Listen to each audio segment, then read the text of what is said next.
Spanish today. Thursday, November 1, 2018. 5 days from the midterms. Great to see you today. Here we go with all the news of the day. Yes, indeed, Willie Horton is back. Donald Trump releasing an ad that is every bit as racist as the Willie Horton ad in his desperation to hold on to some Republican Senate seats during the midterms. He's throwing anything at the wall he can to incite his base, to strike fear into his base and fear into the hearts of the American people. Let's just hope the American people are smart enough to see through it all. The New York Times today with another big list of all the more recent Donald Trump lies. On the same day that Donald Trump tells Jonathan Karl from ABC News that he always tries. He always tries to tell the truth, and he likes telling the truth. Well, then why doesn't he do so more often? We got so much to talk about. Not to mention, you thought 5,000 troops to the border was too many? How about 15,000? Yeah, you know what? By the end of the weekend, there'll be 50,000 at the border, according to Donald Trump. 10 for every member of the caravan. Oh, my God, it gets worse and worse and worse. We'll keep you up to date on all of it, give you a chance to sound off on Twitter, at BP Show. Send us your comments on Twitter, at BP Show. But first, this is the Full Court Press. Yes, indeed. Just a couple of other stories making news. It's one of the more popular places here in Washington, D.C. It's something you have to do after you move here, Bill. You have to go to Georgetown to go see the Exorcist steps. I'm sure you've been there. It's something that everybody has to do once they're in Washington, D.C. Well, here's the thing. Getting kind of old. They are, but they're still a draw. People still like to go see them. Well, there is now a movement to try and turn it into a historic landmark. There is one man, Andrew Huff, who is leading this push. He is a graduate of Georgetown University. He lived over in the area. And there is now a plaque over there that's mounted that tells you these are the stairs, this is where it happened. But he is actually pushing for it to be classified as an actual national landmark. He says that when he has friends that come to the city, they always say, they don't ask to go to the Capitol, they don't ask to go to the White House. They say, hey, can we go to the Exorcist steps? So it's become a tourist attraction for the city. So he's pushing to make that happen, and it might actually happen. We'll just have to see. You know, that is interesting, because we often have, you do too, we often have friends who come to the city. Sure. And there are things that we usually like to take them to see. Yeah. Never taken people to the Exorcist steps. Really? And none of our friends have ever asked. I've had people ask. It's a thing. It's a thing. It's not a huge thing, but it's a thing. It used to be more than it is today. Yeah. It's just interesting. I hadn't thought about that, but, you know. Yeah. We'll see what happens. But one thing, I hate to go to Georgetown. That's the other thing. What's scarier than the Georgetown steps? Traffic in Georgetown. Well, right. The Connors is the show that is continuing on, even though Roseanne is no longer on it, and they are not doing very well. Yesterday, the Connors were beaten by everything. Every other show that was on TV really beat the Connors. Yes, indeed. In fact, ABC has only ordered one extra episode. They had the original order of 10 episodes. They said that we've only ordered one extra one, and it sounds like that might be the finale. I don't know that they're going to take it any farther than that. Wow. So they got rid of Roseanne. The ratings are gone. They're just going to get rid of the show altogether. They can't say they didn't try. That's probably because they were not nice enough to Donald Trump. Clearly, that was the problem. Yeah.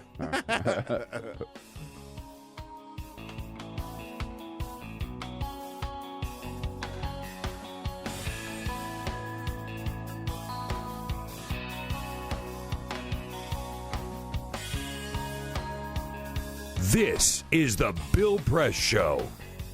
Yes, indeed.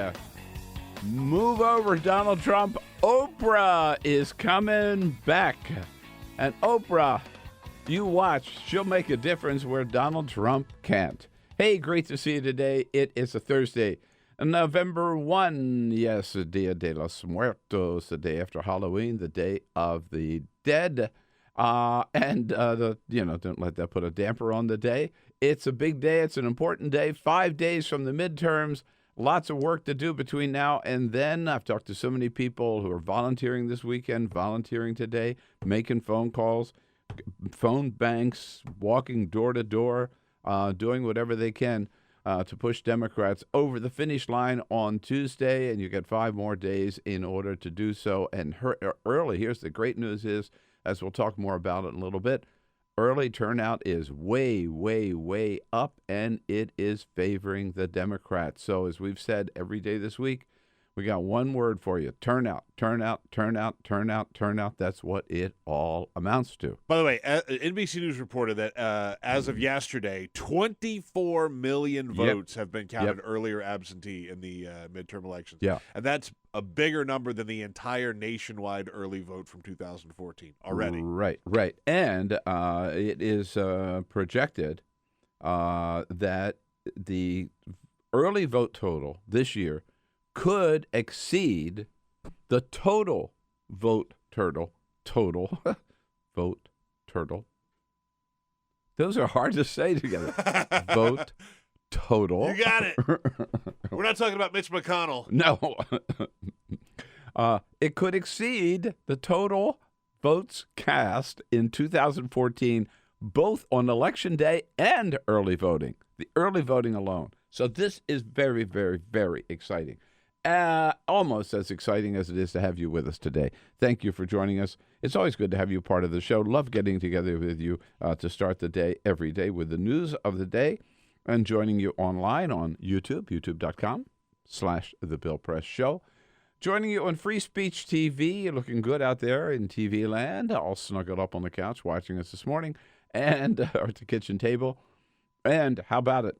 You're looking good on the radio, too, statewide in Indiana on Indiana Talks, and in Chicago, the great city of Chicago, and the greater Chicago area on WCPT, the progressive voice of Chicago.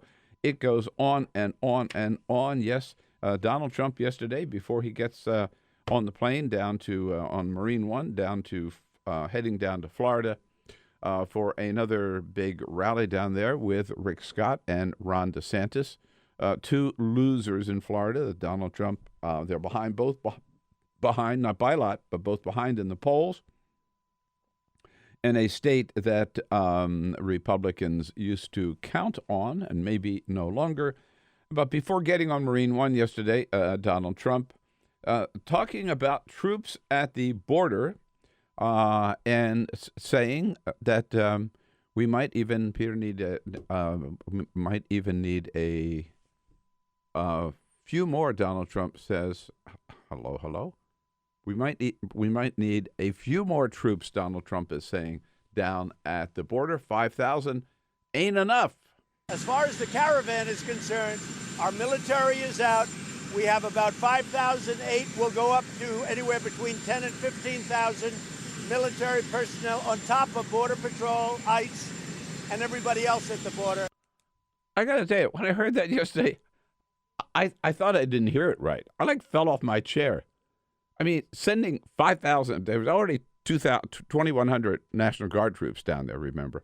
And then the president announcing he was sending 5,200 troops to the border, which Defense Secretary James Mattis went along with and really, really let me down. I think let the American people down. And then the president just cavalierly says, no, 5,200 is not enough. And that's why you just heard him say it. 10 to 15,000 people. That's more troops. Think of this. Why? How can he do that, and why? He says he's done because this caravan of families, mothers, children, some teenage kids, some older guys, but I mean, their families fleeing violence in Honduras, now 1,000 miles from the border. And there were at one time 7,000. Now it's estimated maybe 4,000 because a lot have gone back home. A lot of them decide to stay in Mexico. They may, like yesterday, they were resting all day. They may or may not make it to the border. Some of them probably will. They may or they may not seek asylum. Some of them will. Very few of them will ever get in. Donald Trump declaring this an emergency, and an emergency that requires sending armed military troops, our troops to the border. 5,200 is bad enough. 15,000, that's more troops than we have in Afghanistan. This is more troops than we have fighting ISIS, the Islamic State. We consider these refugees more, unarmed, hungry, exhausted, poor, a greater threat. It's absolutely insane. Why would anybody go along with this, let alone the Department of Defense and the Defense Secretary? Congresswoman Jackie Spear yesterday estimated this is going to cost us, by the way, between $100 and $150 million. And, we play this game, and we shouldn't, but you got to think, what if Barack Obama had done something like this? The Congress would have been, they would have been so up in arms, holding hearings, voting not to put the money up for this, and the Republicans in Congress, Paul Ryan, Mitch McConnell, they haven't said a thing. I haven't heard Paul Ryan say beans about this, spending this money. And James Mattis yesterday, again, the biggest disappointment of the year. Mattis, who's a lot of people, a lot of veterans groups have called this nothing but a political stunt, a border stunt. James Mattis? We don't do stunts in this department. Oh, yeah? You just did, What is this, dude. then? You just did. And you know what? Mattis also said, this is not a stunt. We are doing this at the request of the Department of Homeland Security. That's outrageous. That's a stunt. That's not the way the Pentagon works. That's not the way the military works. Read the Constitution. I don't think anybody in the Trump White House has, right? Which gets to the whole question about whether the president can do this by executive order. Okay, let's deal with that. No is the answer. The president can declare an emergency. He does have that power, given to him by Congress, by the way, not the Constitution. And if he declares an emergency, he can send the military in on a particular thing. George Bush declared an emergency on September 11. But when the president does that by law, he has to inform Congress of what the emergency is, why he's within, I think it's like 2 or 3 days, what action he took, why he took it, how much it's going to cost, boom, boom, boom, boom, to justify it. Donald Trump has done none of that, of course. And now he's going from 5,000, he says, to up to 15,000. Whether he'll do it or not, who knows? But he did do the 5,000. They're already on their way. Back to what Mattis said about, I do this for the Department of Homeland Security. I mean, again, that's not the way the military works. What if, when he was there at EPA, Scott Pruitt had said, hey, you know what? I need 1,000 troops down in Georgia because those environmentalists down there are trying to prevent this oil refinery from dumping their crap into the river. Hey, Jim, I need 5,000 troops down in Georgia or in California to stop those environmentalists from allowing us to drill off the coast. That's not what the military is for. You can't say, oh, the Department of Commerce requested 5,000 troops, so, that's what we do. No. Doesn't work that way, should not work that way, and, again, shame on Congress for letting it happen that way. And, of course, this is on top of Donald Trump, who continues to insist that he also has executive order to deny children who are born here in this country, children of people, undocumented people, from becoming citizens, as is provided for in the Constitution of the United States, which used to mean something, doesn't anymore, not under this administration. Donald Trump says he can change the Constitution, change that practice by executive order. Before, again, he got on Marine One yesterday. He talked about how legal experts have told him this. I believe that you can have a simple vote in Congress, or it's even possible, in my opinion, this is after meeting with some very talented legal scholars, that you can do it through an executive order. Oh, yeah. The competent legal scholars, Yeah, some flunky in the White House counsel's office that they got to give him this opinion. And after all, Trump says, hey, if it was good enough for Obama, it's good enough for me. If President Obama can get DACA approved, if you look at DACA, where he actually said, well, this isn't legal or this I can't do, but I'll do it anyway, and then he gets a judge to approve it, and it'll ultimately be decided by the Supreme Court, I hope quickly. But certainly if he can do DACA, we can do this by executive order. Yeah, Donald Trump, nice try. No cigar. Right. Several differences there. Number one, that's not what President Obama said. What President Obama said about the Dreamers was he did this after repeated attempts in Congress to get a bill passed, which Congress would not pass. And the administration put the bill together.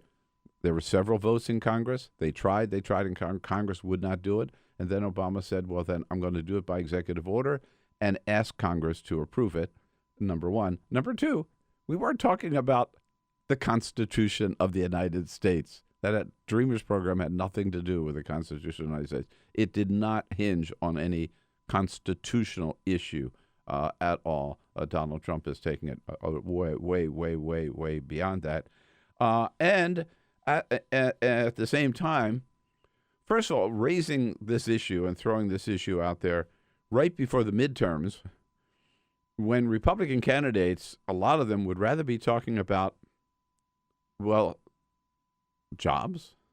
They'd rather be talking about tax cuts. They'd rather be talking about the economy, although getting a little shaky. They'd rather be talking about why you can trust us on health care, even though you can't. Instead, they're out there now, forced to take a stand on this birthright citizenship, which doesn't make them very happy. So even Speaker Paul Ryan tried to throw a little cold water on Donald Trump's plans, as we heard yesterday. Well, you obviously cannot do that. You cannot end birthright citizenship with an executive order. We didn't like it when Obama tried changing immigration laws via executive action, and obviously as conservatives, we believe in the Constitution. As a conservative, I'm a believer in following the plain text of the Constitution, and I think in this case the 14th Amendment's pretty clear. And that would involve a very, very lengthy constitutional process. But where we obviously totally agree with the president is getting at the root issue here, which is unchecked illegal immigration. Notice, and of course, he dares differ with Donald Trump on that point. And what did Donald Trump do yesterday? He tweeted out a blast at Paul Ryan, basically saying, hey, Ryan, do your job, focus on getting Republicans elected, and stop criticizing me. I'm just pulling up his tweet because it's such a perfect tweet because people read it, I think, as what I think it was probably meant to be, immediately already starting to put the blame on Paul Ryan when Republicans lose the House. Here he says, Donald Trump tweeted yesterday, Paul Ryan should be focusing on holding the majority rather than giving his opinions on birthright citizenship, something he knows nothing about. Our new Republican majority will work on this, closing the immigration loopholes and securing the border. So again, it's basically saying when we lose the majority, Paul Ryan's the guy to blame. Right. I saw one Republican, unnamed Republican strategist yesterday talk to Jim Acosta from CNN, and he said, oh, thanks, Donald. This is just what we need, right? We got 5 days to go. We're trying to hold on to these House races. And now Donald Trump throws this stink bomb about birthright citizenship out there, which we now have to try to talk about and defend. And then on top of that, he attacks the Republican Speaker of the House of Representatives. This is really, really good for House Republican candidates who are trying to hold on their job. Donald Trump certainly not making it any easier at all. But the one thing we can count on is that Donald Trump will tell the truth, right? I mean, he told Jonathan Karl yesterday, that's what he does. He's the good for Jonathan Karl for asking this question, by the way. He was in the Oval Office. Lucky he didn't end up like Jamal Khashoggi. Donald Trump, unbelievable. He can't even tell the truth about telling the truth. You remember well in the campaign, you made a promise. You said, I will never lie to you. So can you tell me now, honestly, have you kept to that promise at all times? Have you always been Well, I try. truthful? I mean, I do try. I think you try too. You say things about me that are not necessarily correct. I do try, and I always want to tell the truth. When I can, I tell the truth. I mean, sometimes it turns out to be where something happens that's different or there's a change, but I always like to be truthful. I've said this so many times. There is no God. This proves there is no God. If there were a God, lightning would strike him dead on the spot. Yes, for that statement. So pick this out. You can go online and find this. This morning's New York Times, the great Peter Baker and Linda Q, across 2 pages, they've got, along the campaign trail, a litany of untruths. It is amazing. I mean, just jumping around. About the caravan, right? There's a few examples. Donald Trump says, all these Middle Eastern people down there in the caravan. They say it happens all the time from the Middle East. But that's not even saying bad or good. I'm just saying there are people there from the Middle East. The New York Times, this totally lacks evidence. Counterterrorism officials told the New York Times there is no credible threat that terrorist groups no evidence that terrorist groups are trying to infiltrate the southern border. Donald Trump says, you know how the caravan started? I think Democrats had something to do with it. New York Times totally lacks evidence. The caravan was in fact started in a small town in the town, a small group in the town of San Pedro Sula in Honduras. Donald Trump said, birthright citizenship.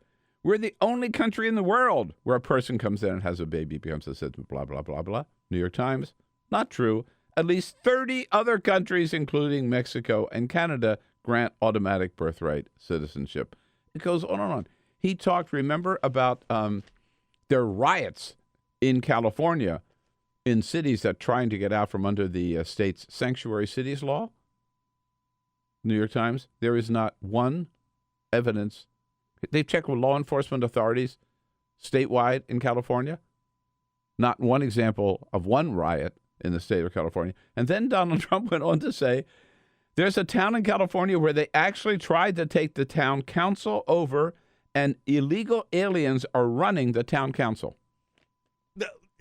In the entire state of California, 58 counties and all those cities and towns, there is not one undocumented person elected to any public office, nor could they be elected to public office.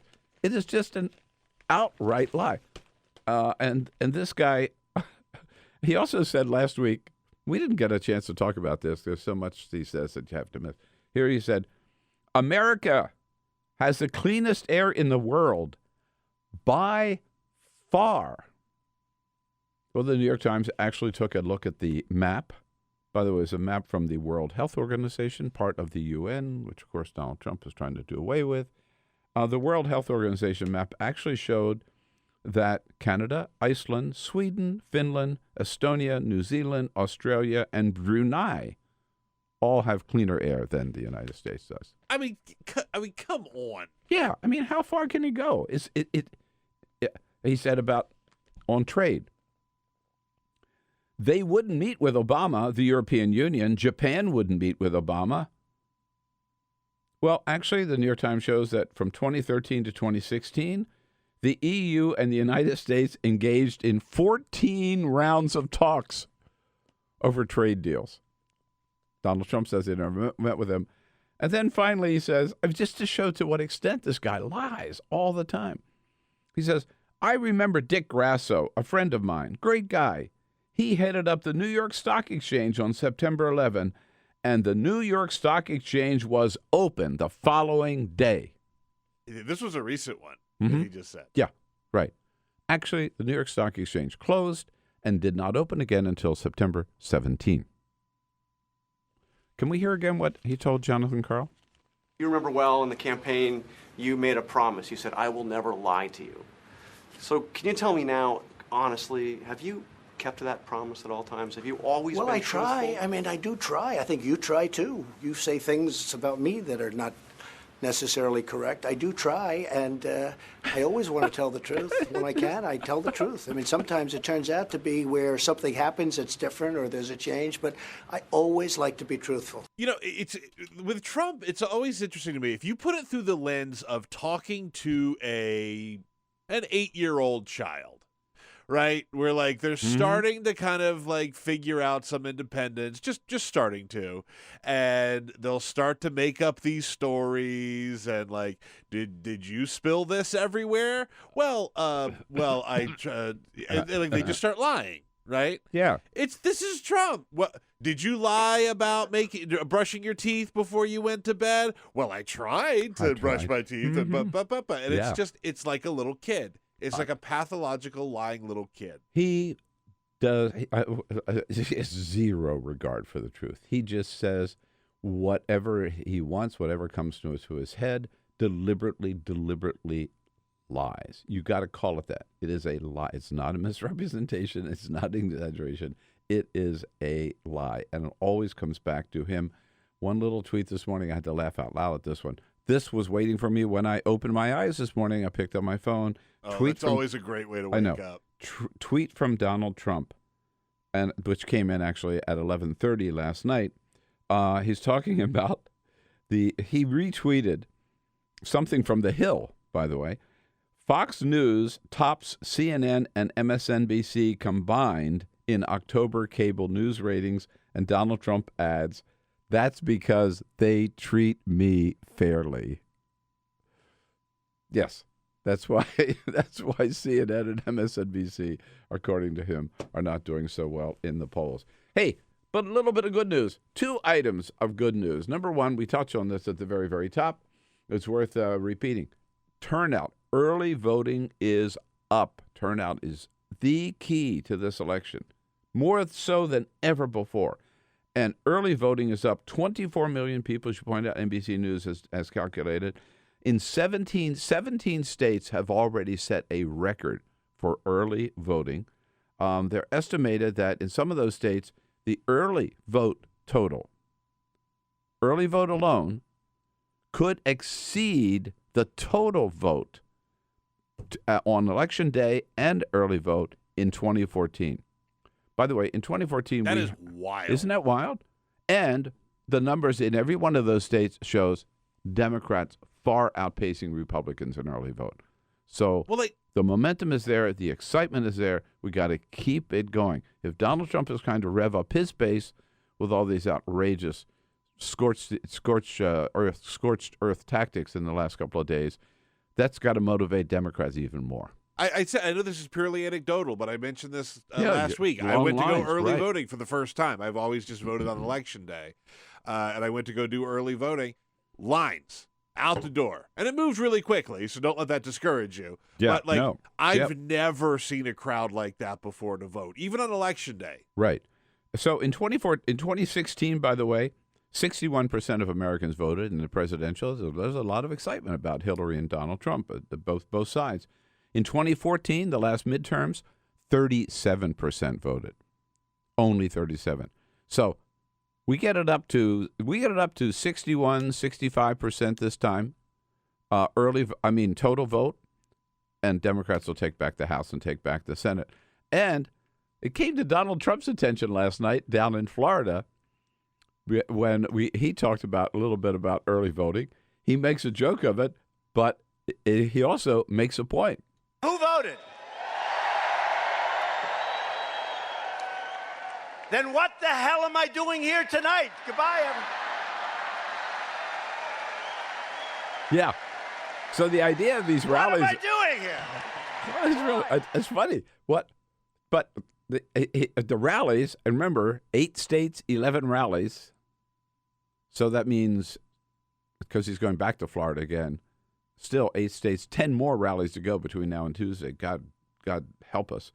But he's doing it to rev up the base. If the base has already voted, what's the point? It makes you wonder what good these rallies are doing. But he's going to do them. He's going to do them anyhow. But certainly, I think it's true. He's not doing much good other than the people who go to these arenas. Yeah, they may go out and vote. I don't think his rallies are having much reach beyond that. at all. But the early vote is one bit of good news. And the other bit of good news is Oprah is coming off the sidelines again for the very, very first time. She never had anything to do with politics until Barack Obama. And she went out for Barack Obama in 2008, campaigned for him up and down, still good friends of Barack and Michelle Obama. She supported Hillary Clinton in the general election in 2016, and she is going down to Georgia to campaign for Stacey Abrams. And right away, that raised all kinds of speculation about whether Oprah might change her mind about 2020. Some of her friends, like Gayle King, are encouraging her to run 2020. Who knows what Oprah will do in 2020? She's welcome to run if she wants to, as far as I'm concerned. But right now, I think she can make a big difference because you have a disgraced Secretary of State running against Stacey Abrams in Georgia. Again, Stacey Abrams would become the first African-American woman governor in the history of this country. It's damn about time that we did that, and she is a great, great candidate. And now with Oprah's support, go, go, go, Georgia. Show the world that you have moved into the 21st century. I will take a quick break and come back. And yes, Donald Trump, he has determined that racism got him to the White House, and racism is going to get Republicans over the finish line in 2018 with all of his renewed attacks on immigrants. Coming up, Tom Jawetz from the Center for American Progress going to join us, talk all about that.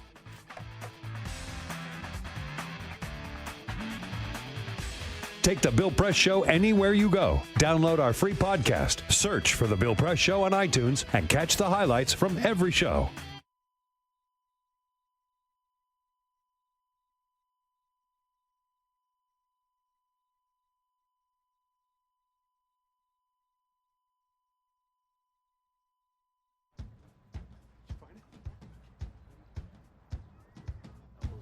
You taught him how to hit a baseball. Just like that. Say hi. How to hit a receiver.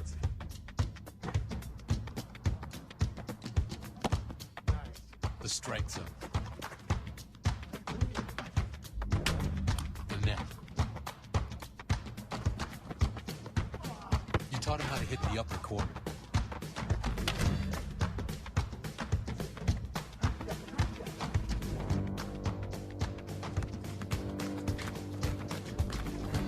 You even taught him how to hit the open man. But how much time have you spent teaching him what not to hit?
In your new role, we help you help. Visit aarp.org/caregiving for information on how to provide even better care for the person who once took care of you. Hey, Hard, what's this? That's my resignation letter. You're resigning. Why? Because you're constantly ignoring me. You're half as active as you used to be, and you get stuff like this. You've been putting me under a lot of pressure lately. That's why I'm ready to quit. I forgot. I'll do better. Please, don't quit on me. Okay, but remember, it's not what you say, it's what you do. Listen to your heart. Don't let it quit on you. Let's go for a walk. Uncontrolled high blood pressure could lead to a stroke, heart attack, or death. Get yours to a healthy range before it's too late. At Adventure can be found anywhere, but the best place to start is in the forest. I spy something beginning with S. Snow? No. Snow-covered trees. Nothing to do with snow. Head outside to discover incredible animals and beautiful plants that come together to create an unforgettable adventure. Wow. So grab your loved ones. Don't even. And explore a world of possibilities. Come on, this way. Visit discovertheforest.org to find the closest forest or park to you.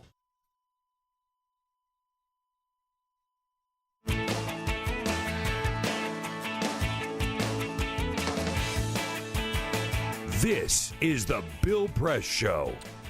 How about it? Thursday, November 1st, 2018, the Bill Press Show. Welcome back, everybody. Great to have you with us today. And don't forget, one more reminder, Trump must go. Absolutely. It's also the name of my new book, title of my new book. Trump must go, the top 100 reasons to dump Trump and maybe one to keep him. Go on our website at BillPressShow.com. Find out all about it. Of course, your local bookstore or the online sites. Also, easy place to get your copy. And if I come up with the top 100, you could add another 100 probably in the next 15 minutes. Check it out. And I'll be at the National Press Club tomorrow night for their annual book fair, signing copies of Trump Must Go. We are talking the news of the day, particularly a lot on immigration and the president's latest. We didn't even get to his latest despicable, racist ad that he released, but we'll get to that and a whole lot more on immigration issues with Tom Jawetz from the Center for American Progress, Vice President of Immigration Policy over there. Tom, good to see you. Great, thanks, me. Thanks for coming in. And we have already, gathered a few comments from our listeners and viewers so far this morning. Peter? Yes, indeed. We're on Twitter at BP Show, about all those troops at the border. Someone says maybe the troops are there to keep people from leaving the United States when martial law is invoked. That's a bleak thought. Phil says Trump can't invade Mexico to boost his struggling ratings, so he's going to try and invade New Mexico instead. Yikes.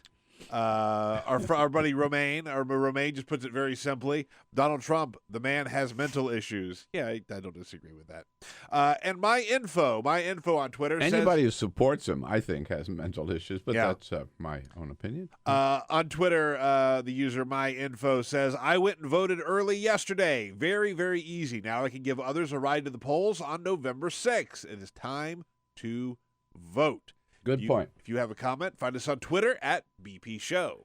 Get them in. Lock them in. Get them in the bank. Peter, you voted. I voted. Has Ray voted yet? No? No, she has not voted yet. Right. Well, she'll be out there on Election Day. Election Day, that, sure. But or maybe even before. Have you voted, Tom? I voted yesterday. You voted? Yes. There we go. It's a thing to do. Early voting is important. You never know what's going to pop up, right? Seriously. Well, in some states, you find out that you weren't even registered to vote because they took you off the rolls. That's true. That's the way it's going, right? So I can't encourage you enough to get out and vote, get out and vote, and get out and vote. All right. So, Tom, you've been following this caravan. How many Middle Easterners are in it again? Every other person is from the Middle East? Is that? Yeah, the president's got he's trying to portray an image to the public about what this thing looks like. And it's everything but the truth, right? What we know is that there are, a couple thousand individuals who began in Honduras, who have been walking, mostly mothers and children who are coming. And in many ways, it's actually really a consolidation of a flow of asylum seekers that have been leaving Honduras, as well as El Salvador and Guatemala, for 5-6 years now, basically, as a result of really, really incredible levels of violence in those three countries. And so the reason people have historically traveled in caravans is because of the well-known dangers of the journey itself. If you go in as an individual, it costs a lot of money. You subject yourself to smugglers. It is true. There's a lot of danger, especially to women who are traveling themselves or with their children. And so people end up going together because there's safety in numbers. And what Donald Trump has said about this group is, first of all, there are a lot of criminals there. Any evidence? There's no evidence that there's any overwhelming number of criminals, certainly. And, what we know from, past instances of people coming in this kind of group or coming individually is that with the people who are coming from Central America today, the people who've been coming from Central America for the last 5 years, first and foremost, many of them are going to our ports of entry to present themselves and request asylum. Some actually get the opportunity to present asylum. Many are turned back, right? And then, those individuals who don't go through the ports of entry, either because they wanted to go through between the ports or because they couldn't go to the ports or because they were turned away from the ports, they are often flagging down Border Patrol agents voluntarily to subject themselves to the process, right? They want to begin the process of requesting asylum in this country. Right. Any evidence of Middle Easterners? I mean, I certainly haven't seen any evidence. The president can't point to any evidence. New York Times points out this morning that our counterterrorism officials have found zero evidence. That's right. But also taking one step back, it's like a meta-narrative, right? I mean, what is the president trying to say when he says there are unknown Middle Easterners, right? The idea that there might be people of Middle Eastern descent who are traveling, it's not unusual, frankly, for people to take the flight out of the country that they can get in order to go to another country where they may have a visa or may have the ability to enter and then begin their journey for safety from that point of location. So that wouldn't be unheard of, it wouldn't be unusual, and it wouldn't be sinister. The idea that just because they're Middle Easterners, they have a threat to the United States is fundamentally racist to begin with. How many people are we talking about now? I mean, there's a couple thousand. Basically, it goes up and down. Yeah, there's a couple thousand basically that we're talking about in the caravan that first started in Honduras. The last time we had a caravan, by the time it got all the way through Mexico, it was a much smaller number. The numbers have been going down pretty steadily in Mexico for the last week. And Mexico itself has made an announcement that it's going to offer some temporary protection to individuals who can apply for asylum, who can get work authorization. So I think there are some individuals we're absolutely hearing are applying for asylum. Roughly 4,000 or 5,000 today, do you think? I would think fewer than that even, frankly, probably. Okay. I mean, the president said yesterday that he's very good at estimating crowd size, which I think is like, Oh, yeah. We saw that on Inauguration Day. Yeah, tremendous trolling from the president. But, it's probably going to be a smaller number once it actually gets to the United States. Okay. So let's say 4,000, right? And we're sending 5,000 troops on top of 2,100 National Guard who are there. And yesterday the president said, Peter, we can hear him yet again, 5,000 is not enough. We're going to triple it. As far as the caravan is concerned, our military is out. We have about 5,008. We'll go up to anywhere between 10 and 15,000 military personnel on top of Border Patrol, ICE, and everybody else at the border. 15,000 more against this threat of 4,000 unarmed individuals walking? Yeah. Yeah, I mean, it's put that in perspective for us. Yeah, so putting that in perspective, basically, we continue to be at historic lows for unauthorized border crossings into the United States. Basically, they're extremely. I mean, they have gone up slightly in the last year, but they are at historic lows, right? So we had 1.6 million people apprehended by Border Patrol in fiscal year 2000. We have now several 100,000 total, right? It would be a 400% increase basically if we went from the last fiscal year number to our historic high. But if you look at actually personnel along the border, right, we have more than 20,000 Border Patrol agents along the border. We now have these 2,000. Yeah, we now have 2,000 National Guard. We're going to have 15,000 many armed active duty service members. If you took all the federal personnel, federal law enforcement or military personnel that are going to the border and assume that over the next fiscal year we have the same number of apprehensions that we had over the last fiscal year, you'd have one person being apprehended per month by each federal person down on the border. That's what we'd have. Yeah. Talk about overkill, right?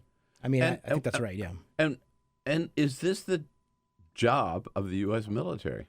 I mean, I think that's one of the great tragedies of this, frankly, and it's where you'd want Secretary of Defense Mattis to actually step up and defend the integrity of the forces. Disappointment to me that he would even to consider this anything other than a political stunt that he's going along with. Yeah, and there's a great op-ed that my colleague Kelly Magnuson published on this topic. But I mean, the National Guard, the 2,000 National Guard that already are there, this has been well reported now for several months. The job that they are doing is stuff like mucking out the stalls of the Border Patrol agents' horses, right? So that they're like all tacked up and ready to go, so the Border Patrol agents can go do their jobs.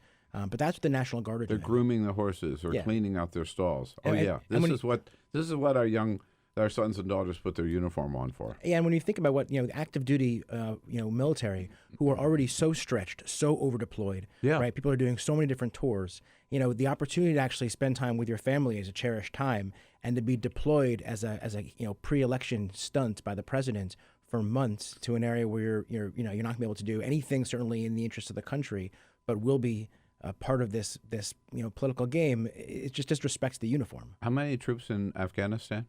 I mean, the number of forces that we have fighting ISIS at this point is significantly fewer than the 15,000 the president wants to send to our southern border today. ISIS.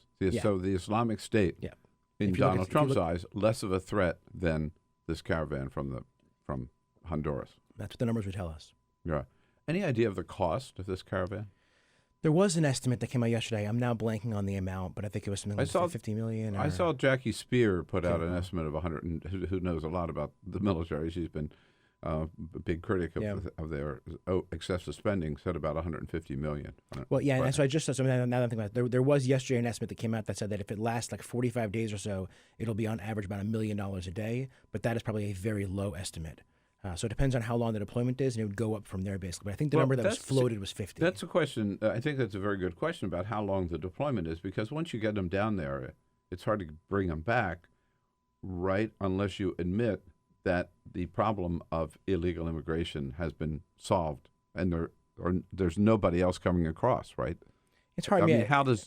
We'll see. We'll see what the political winds. Yeah, we'll see what the political winds say, basically. And frankly, that's another opportunity to look at the importance of this election coming up on Tuesday, because when you actually have a Democratic-controlled House, potentially a Democratic-controlled Senate, who have the opportunity not only to control the purse strings but also control the oversight agenda, we'll have a much better opportunity to look into exactly what the mission is that they're actually serving, what exactly they're doing, and that can sort of help change the conversation about whether this deployment has to end. All right, sending 15,000 troops to the border is not enough. Donald Trump, I mean, clearly he knows he rode this racist horse into the White House in 2016, starting with calling Mexican immigrants rapists and criminals on June 16, 2015. So he's going to try to ride, he is trying to ride the same horse into bringing Republicans across the finish line next Tuesday. 15,000 troops to the border is one element of it. And then he says, we are going to, and I can by executive order, end the practice of birthright citizenship. Again, yesterday, just before he left for Florida, talking to reporters on the South Lawn, he said, I can do this by executive order. I believe that you can have a simple vote in Congress, or it's even possible, in my opinion, this is after meeting with some very talented legal scholars, that you can do it through an executive order. Can he? He also said we're the only country in the planet that has this practice. Right, and that's certainly untrue. Throughout the Western Hemisphere, basically, it's the dominant position. But in terms of whether he can or not, there's no serious scholarly debate about whether the president has the authority unilaterally through executive action to change the terms, essentially, of the Citizenship Clause of the 14th Amendment. Right? The language in the 14th Amendment is very clear. It was interpreted 120 years ago by the Supreme Court when they ruled on precisely what the language subject to the jurisdiction means, when they ruled specifically on what the very limited exceptions are to that language. He does not have the authority by executive order to change that. And taking it a step further, there's almost unanimous agreement among legal scholars that he doesn't have the authority to do this by congressional action either. Okay. But so the Trump supporters on this, and they may be few in number, they argue that phrase, right, subject to the jurisdiction thereof, has never been tested in the Supreme Court, that this is all new territory.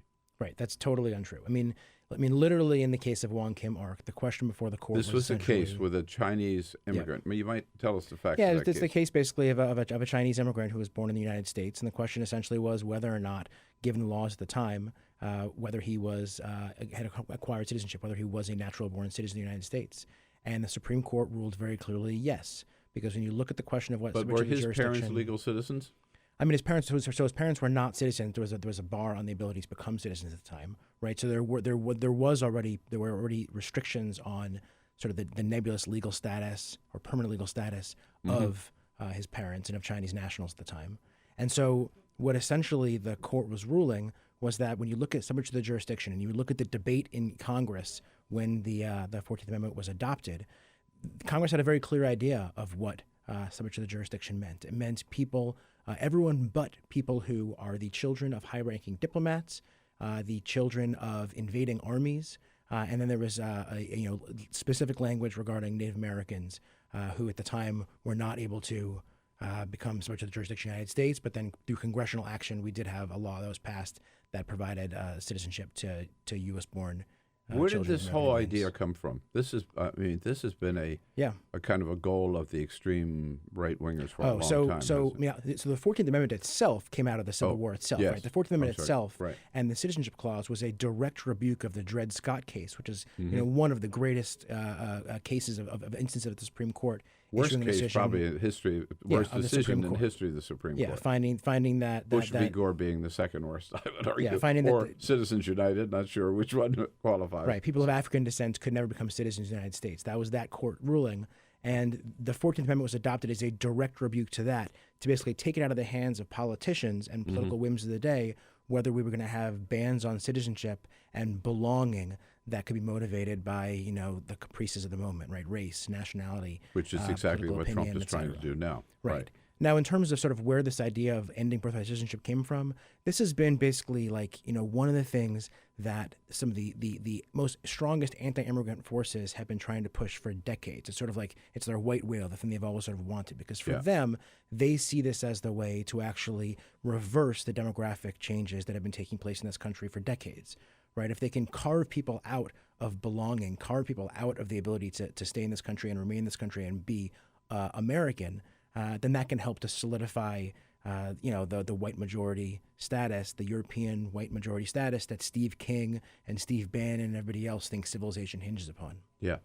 You mentioned Steve King. I was going to get to him a little bit later, but let's just talk about it. Right. I mean, in terms of a white nationalist, white supremacist or whatever, if anybody outdoes Donald Trump, it's Steve King, isn't it? I mean, Steve King on the campaign trail said that it's his job to pull Donald Trump to the right on issues, including on immigration, and it is true. I mean, and has identified with white supremacists around the world. He has really made it. I mean, in recent years, he has made it sort of his mission to travel around the world and identify with and provide support to white nationalists in their own countries. Right? He points to what's going on in the Netherlands. He points to what's going on in Canada. He points to individuals and says, this is the kind of leader that these countries need, and Donald Trump is the kind of leader that I need. And while you're seeing some people, the NRCC, Paul Ryan, other people sort of make nods to pull away from his race, just yesterday you saw Ted Cruz give him a big bear hug and call him personally to say, look, you were the head of my campaign when I was running for president.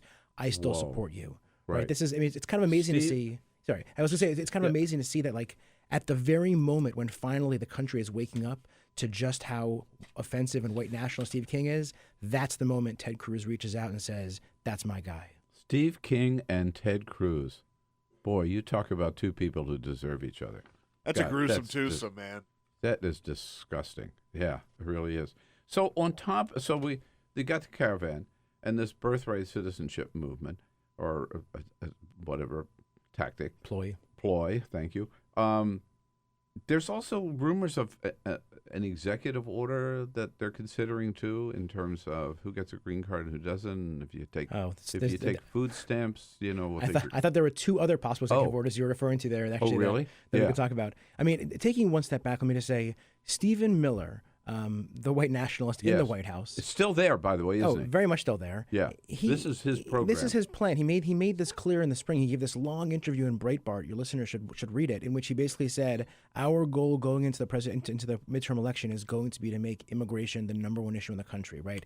They know this is how the president campaigned. They know that's how he's governed and how he sort of governed campaigning in these last few weeks. Leading into the midterm election. And so this is the conversation they want to have, and it's because they don't want to have a conversation about this huge tax cut that was given to the wealthy and to the biggest corporations. They don't want to have a conversation about their persistent efforts to end access to affordable health care.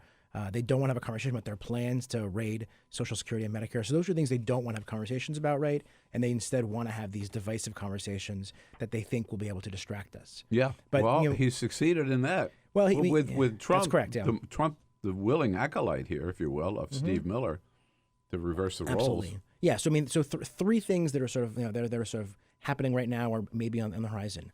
So the one thing you were referring to is a proposed rule that would change the definition of what it is to be a public charge.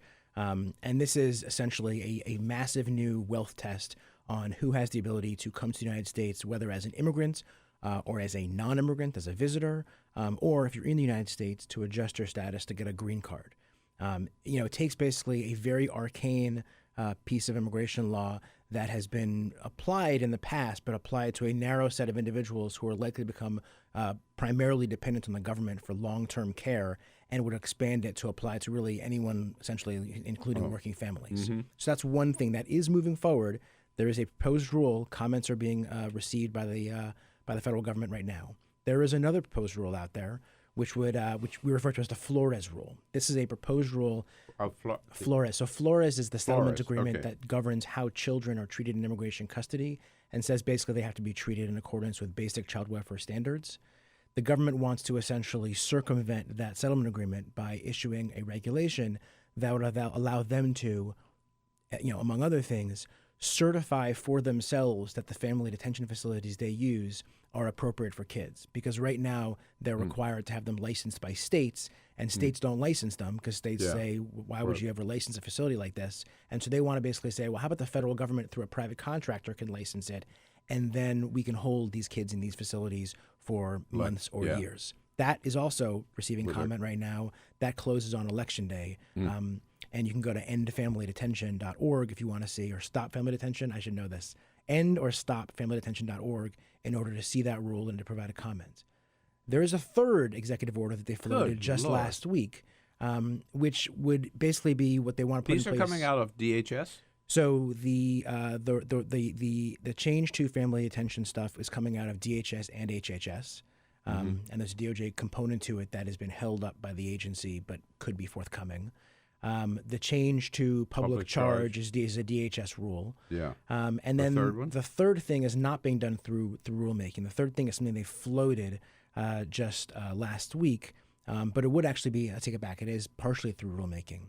The idea that was floated was they would do an interim final rule, so it would take effect immediately. It wouldn't be a proposed rule. Immediately, they would put in place a rule that says that if you are subject to what's called a 212F proclamation, which is the same authority used for the Muslim ban, if you are subject to a proclamation like that, you are ineligible to apply for asylum in this country. And that would be accompanied by a new 212F proclamation, a new ban of sorts that would target someone. Totally unclear. It could be the caravan members. It could be all Hondurans. Could be all Central Americans. Yeah. We don't know what the actual scope of that would be. But basically, again, another pre-election ploy they were floating to make it look like they were taking strong, tough action, but the reality would be actually closing our doors to people who are fleeing persecution. I mean, it's a full-scale war on immigrants, isn't it? I mean, there's no question this is an unprecedented full-scale war on immigrants, and it's a culture war. I mean, this is the culture war of the day. It's a culture war they want to have. It's what motivates. It's what animates his campaign. And it's the one thing that, as much as they get mucked up, it's interesting when you see all these different times during the last 2 years when he's been on his weakest footing, he's gotten beaten back on something, the place he turns to, his comfort spot is always going to be immigration and attacking immigrants. Yeah. And for him, that's because he sees political gain in doing that. But he's surrounded himself with people like Jeff Sessions, like Stephen Miller, like Gene Hamilton, who aren't looking for those political gains. They're looking for the policy wins, right? They're looking to restrict legal immigration of the country. They're looking to keep this country white. It's good that there are people out there. You tell people the facts, Tom. Tom Jawetz from the Center for American Progress, AmericanProgress.org. Thanks, Tom. Thanks so much. This is the Bill Press Show. What would happen if you didn't follow the...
giving you everything you need to fight the Trump administration. This is The Bill Press Show, live at youtube.com/The Bill Press Show. Really? Here we go. Yes, indeed, on November 1, 2018. It is the Bill Press Show. 5,000 troops, not enough at the border. We're going to send 15,000. And if that's not enough, we'll pull everybody out of Syria, Iraq, Yemen, Afghanistan, North Korea, Germany. Send them all to the border, says Donald Trump, between now and next Tuesday.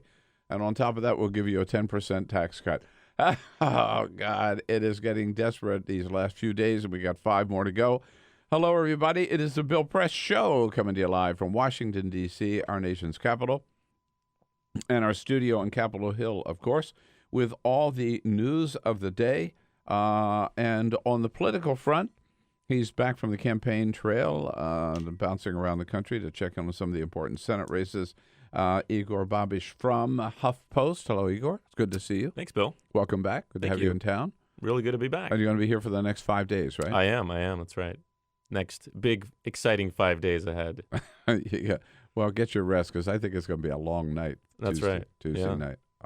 But what's really great, we talked about it a little bit earlier, the early vote is out off the roof, right? Off the charts. Off the charts. That's right. That's the phrase. 24 million so far. Yeah.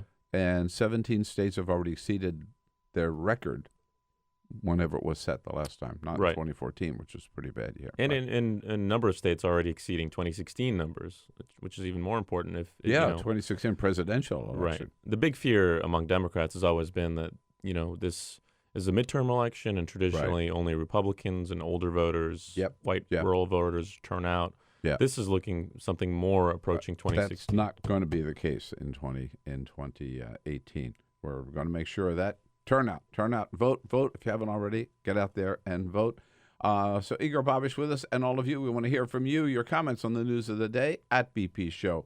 But first, this is the Full Court Press. Peter here. Yes, indeed. Just a couple of other stories making news. Well, more and more countries are legalizing recreational marijuana. Mexico has not done it yet because there is a constitutional ban on recreational marijuana in Mexico, right? Well, yesterday, Mexico's Supreme Court said that ban is unconstitutional. So now lawmakers have to step up and say whether or not what they actually want to do with it. Again, I mentioned, Canada's done this. Other countries have done this.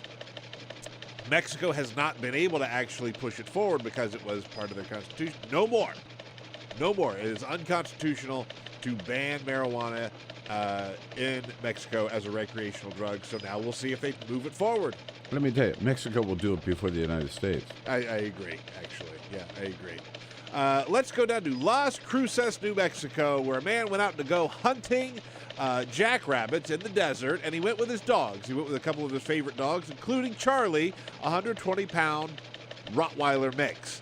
Well, this man had his gun on the seat of his truck, and Charlie accidentally shot his owner. Ooh. The owner's fine. I want to point out, the owner's fine. He got shot in the leg. He was able to drive himself to get it taken care of. He said even though Charlie did shoot him, it was an accident, and Charlie is still a good boy. Let's slow down here. He's got his loaded gun on the seat of his car with the dog sitting on top of it. And you got it. The dumbass. Yeah, you got it. Bill, I didn't know that you like to hunt jackrabbits. My name ain't Charlie. Charlie. Oh, Charlie was the dog's name. Charlie was the dog's name. Charlie, again, a very good boy. I always side with the animals on these stories, by the way, right? Like, I think you're right. If you have a loaded gun ready to be fired, just sitting on Who's the dumbass in the cab of that truck? It's not the dog. No, not absolutely not. So the owner is fine, and Charlie will also be fine. Everybody's good. Repeat it.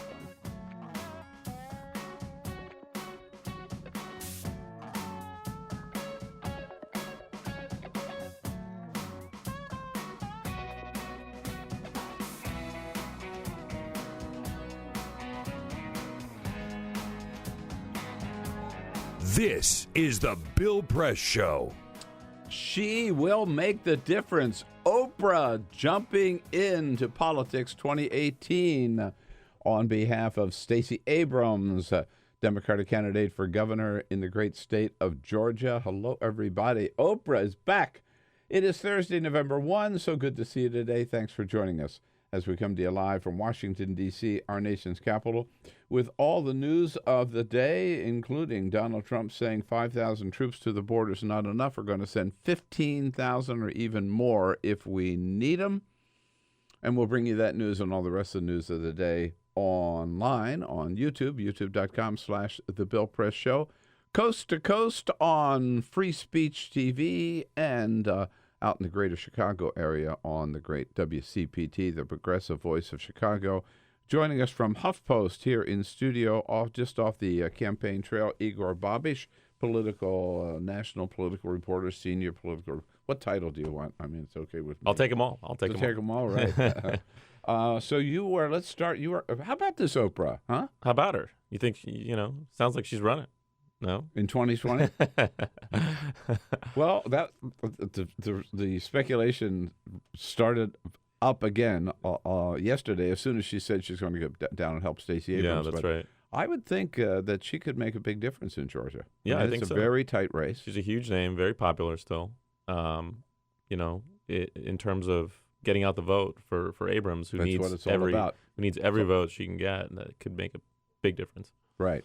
And up against the Brian Kemp, the Secretary of State in Georgia, who's gotten a lot of criticism, including from former President Jimmy Carter, for his attempts to suppress the vote. That's right. In Georgia, and Stacey Abrams, who would make history in the first African American woman governor in this country. Hard to believe it hasn't happened yet, but. I know, and Georgia seems like the perfect place historically for this to happen. A colleague of mine, Laura Bassett, actually just put up a story on our website yesterday, noting that the big push behind her campaign right now is this historically, written out of history group, the domestic workers in Georgia, who were so big in the push for civil rights in the South in the 50s and 60s, who have now sort of been written out of history, who are campaigning door to door for Stacey Abrams. Really great story. You should check that out. On HuffPost. That's right. No, okay. Yeah, so it's good to see Oprah back, and whatever the speculation about 2020, we'll deal with that after next Tuesday. But it's already a crowded field, and they've got their celebrity. We can have ours, right? That's right. Who knows?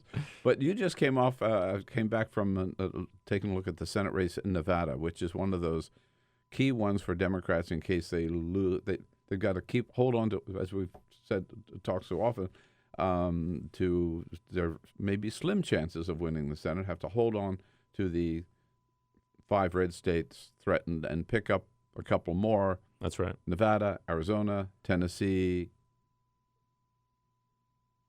Probably being the best. I thought there was one other state I'm thinking of. Well, Texas. I'm sorry, Texas. Yes, of right. course, Texas. Right. But tell us what the ground looks like in Nevada. Well, Nevada. It's Jackie interesting. Rosen, Democrat, versus incumbent Dean Heller. That's right. And much of the narrative, the conventional wisdom, as you will, around this race has been that Dean Heller was one of the most vulnerable Republicans right. this cycle, interestingly. He was considered toast. That's right. And the polls aren't saying that. They're saying it's still matched. It's a pretty heated race. It's tight, a couple points. Could go either way.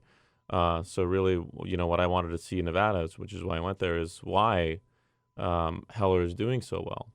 And really what you have there right now is a huge, huge fight for getting out the vote, rural versus urban. That's always been Nevada, the big fight in Nevada, and it's still more of a purple state. Hillary Clinton did win Nevada in 2016, but she only won it by a couple of 10,000 votes. Not that much.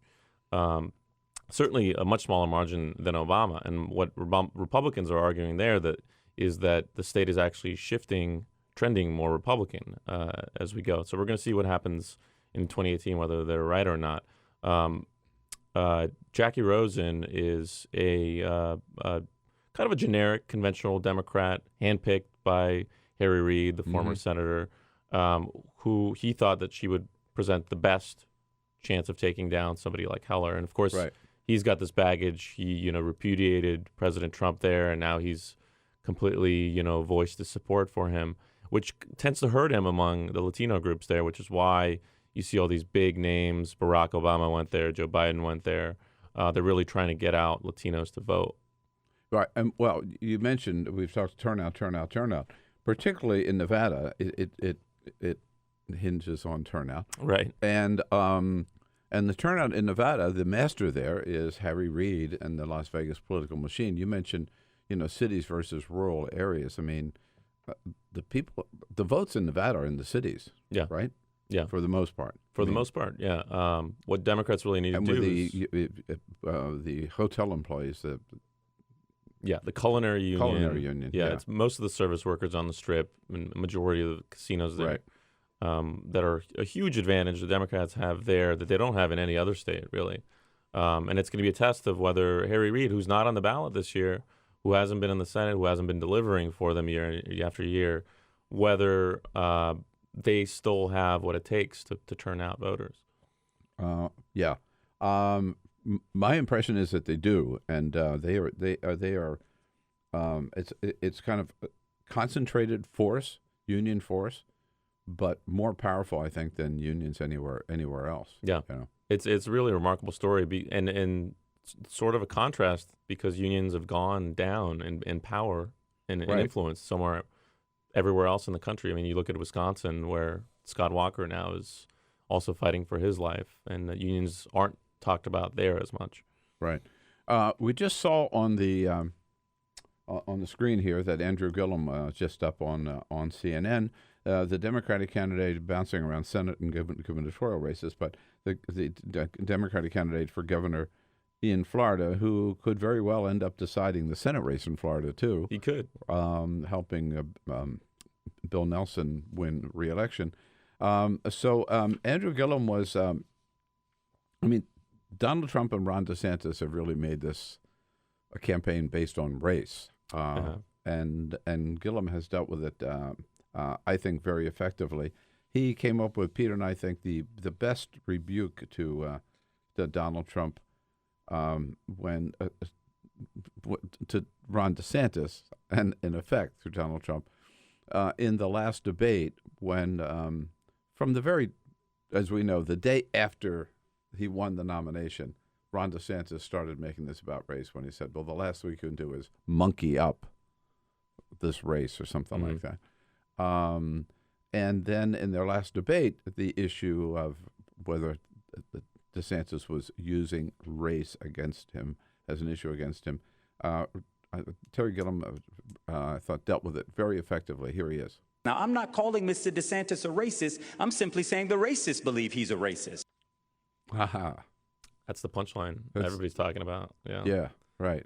He seems like, right now at least, in the Democratic field, he's the most well-equipped, rhetorically at least, to fight back. A lot of Democrats, I think, would not have come out with that line. Mm-hmm. He did it really quite well. I think that's the blueprint. I really do think that's the blueprint. And it's more effective than calling him a racist. Right? Yeah. And look, I mean, Democrats it is, but it does it in a way that, Yeah, I mean, Democrats have not been great about hammering back on some of this stuff, right? I mean, they stop short of calling someone a racist. And to put it in the way that he just put it, I mean, he is uniquely qualified for these times to handle this type of stuff. Mm-hmm. And then, so Donald Trump loads on, of course, by calling Andrew Gillum a thief. Crazy. Right.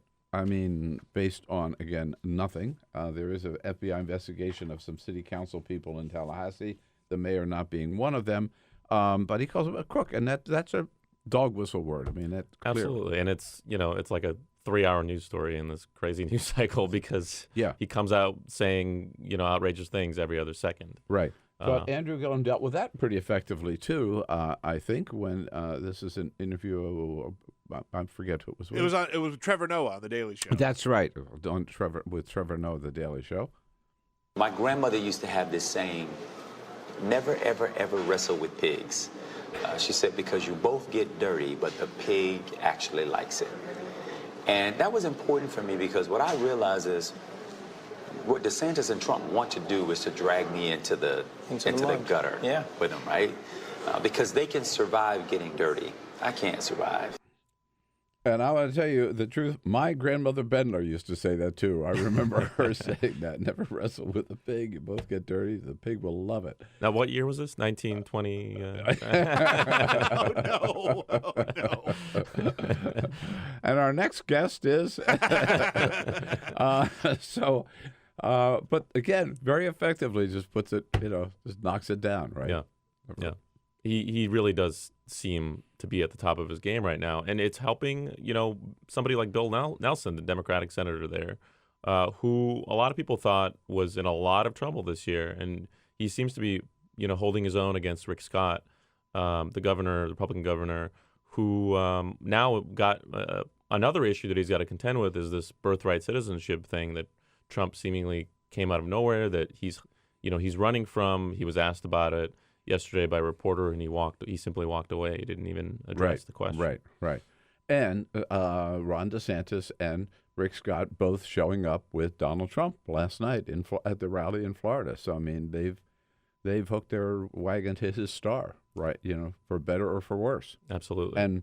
And with that comes all these red hot issues that Donald Trump is throwing out there, which particularly on the immigration issues don't necessarily play that well in Florida. That's right. You get the sense that a lot of Republicans really would love for the president to stay away, to not tweet about them. We saw this in a lot of House races right now. The battle for the House is so pitched, and there's so many vulnerable Republicans, and yet Donald Trump still endorsing and tweeting about some of them, which does not help them when their challengers can go ahead and say, "Oh, this guy's a complete rubber stamp for Trump." We saw this in a Kansas race earlier this week. Kevin Yoder in a suburban district of Kansas has been basically trying to portray himself as a guy who stood up to Trump 100% of the time. And the president goes ahead and tweets about him and says he's a great guy. And this is not something you need. We've seen this over and over. Please, Mr. President, don't say I'm a great guy. Right. No, it is true. Following Donald Trump's tweets, I mean, every once in a while, just out of the blue, there'll be a tweet about such and such a guy you'd never heard of being so great, and we really need him back. I mean, did the NRCC give him a list of every Republican candidate, and that his goal is to get at least one tweet for each of them between now and Tuesday? He went on a tear earlier this week where he had 4 or 5, and it's just form tweets, right? No, they are. They're all form a little different thing. each one, but they basically say the same thing, and they're not associated with any campaign stop or anything. They're just sort of, The best example this week though was he tweeted one of these stock endorsements for a Republican, and he called him a congressman. So, it was Dave Riglesbury in Virginia, I think. Oh. I may be getting that wrong. But the guy isn't a congressman. He's just running for the House. Oh, so Donald Trump says, "Oh, he's this reelect this congressman, Dave. He supported the tax cuts, the military. He was great in passing the tax cuts. The guy's never been in Congress. He's just totally screwed that up." Well, he just got he misread the memo or something like that. We got the names wrong, but so it's out there. So, but the Florida.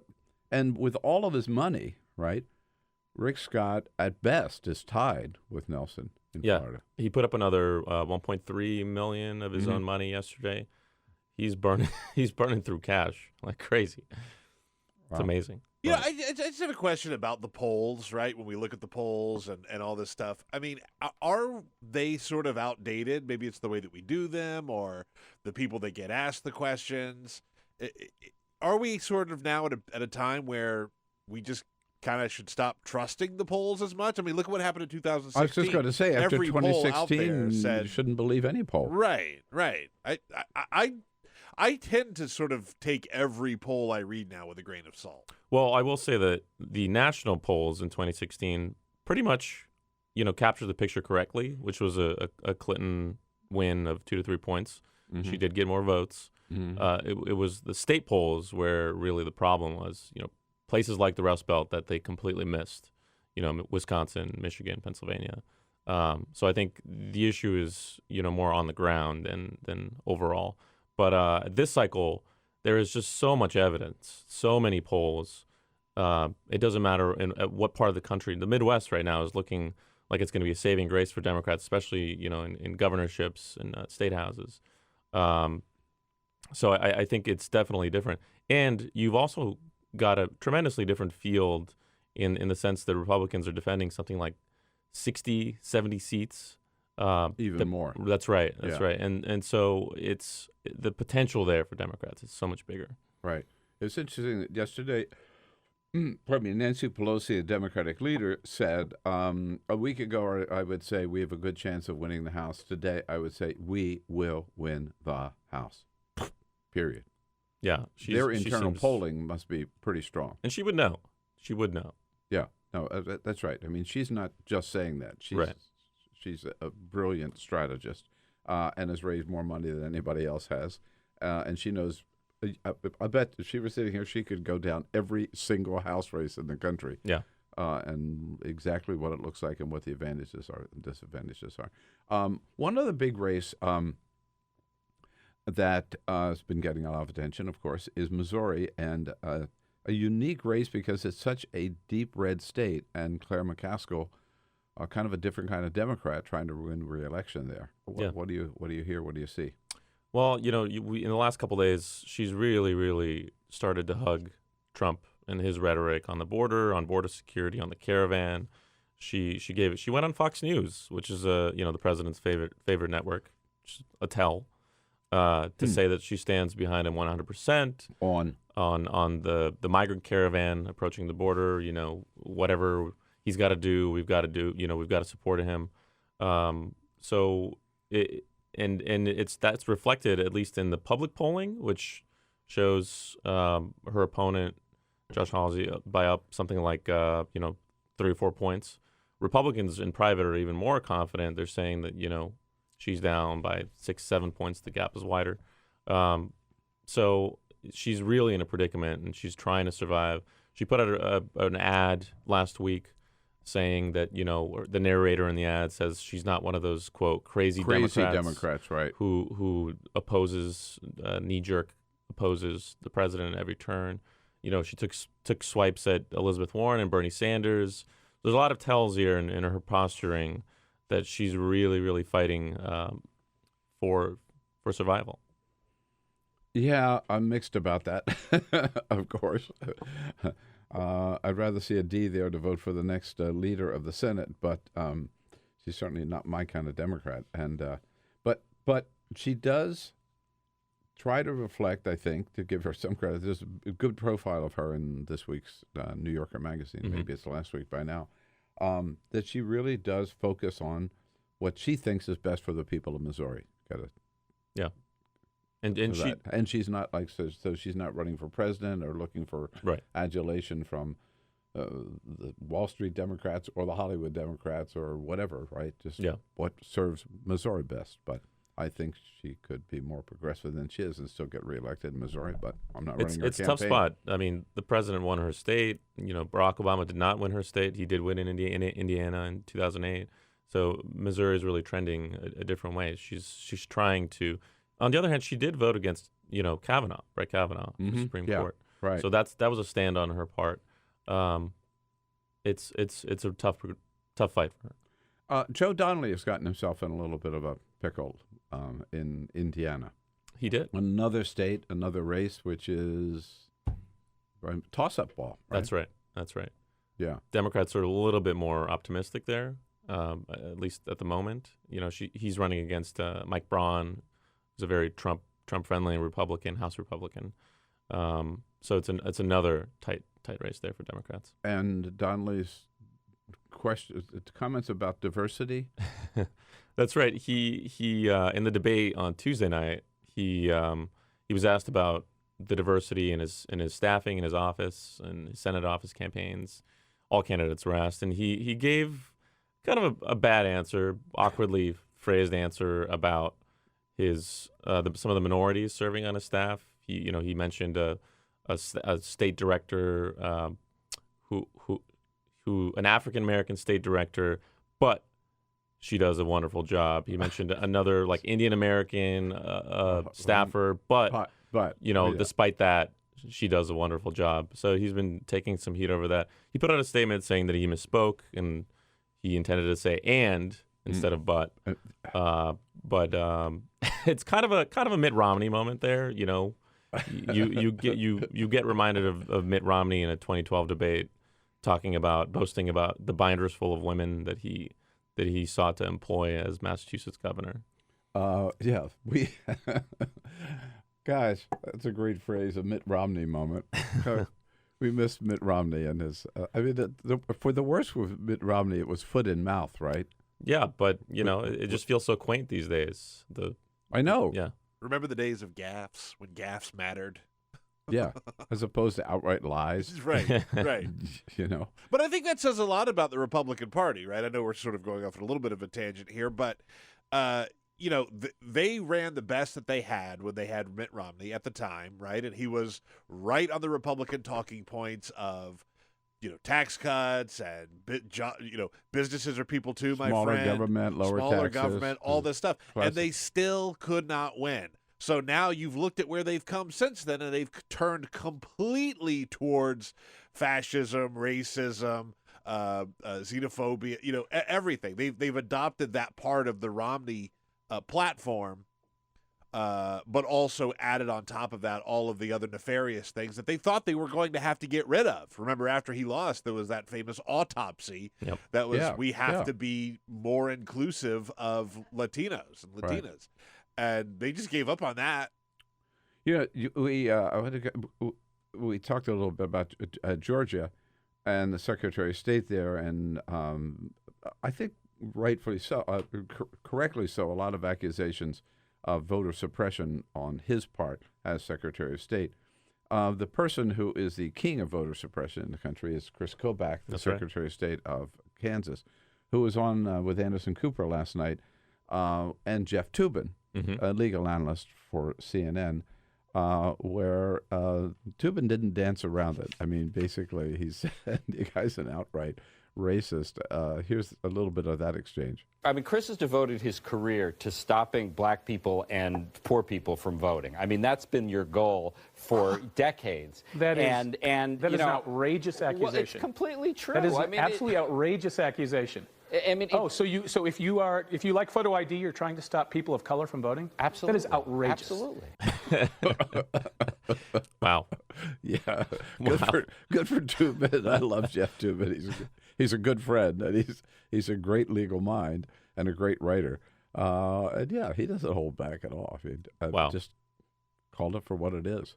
Good for him. And this is something that Democrats haven't always done a great job on, making the case that voter ID is inherently racist. And Kobach is the one. I mean, he's the one who convinced Donald Trump about this massive voter fraud. Yeah. The whole idea that 3 or 5 million people voted illegally for Hillary Clinton, so therefore Donald Trump, actually won the popular vote if you subtract the 5 million who voted illegal. It's all Kobach. It is. And this BS commission that Donald Trump formed with Kobach ahead of it to look into voter fraud, I mean, it was so embarrassing, meaning they couldn't find any evidence of voter fraud, that they finally just disbanded the commission without issuing a report. Yeah, that's right. And is it Kobach or Kobach? Kobach. Back. That's right. Okay. Yeah, and he's running for governor now. I just going to say, and he's out there running for governor with.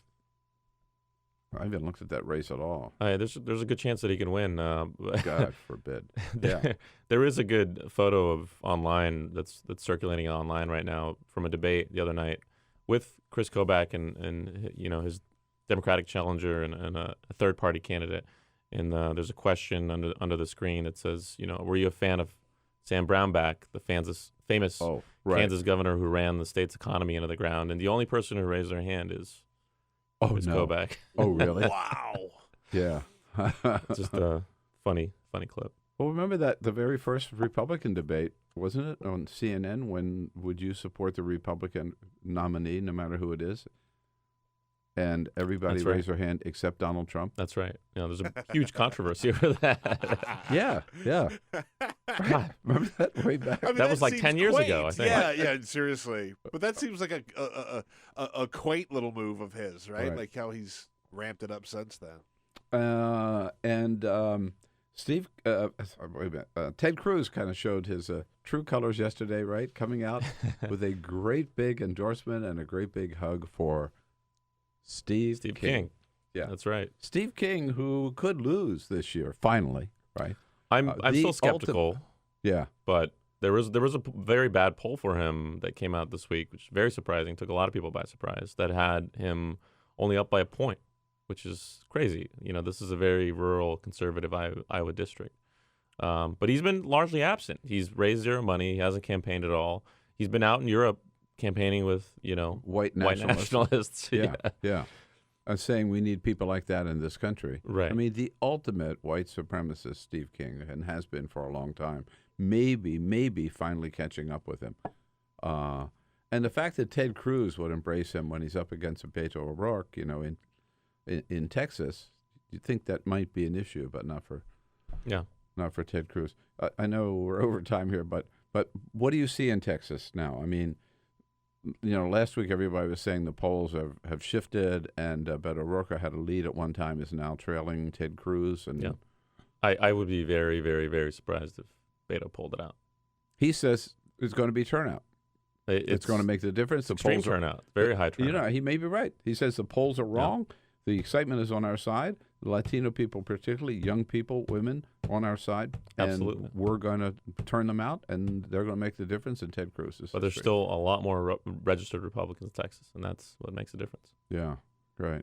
This is one of the races that will sort of test this theory about whether or not polls actually matter, because most of them seem to show that Beto O'Rourke is down. But there is certainly, I think, more enthusiasm for him. Whether or not it's just around the country or in Texas, we'll see.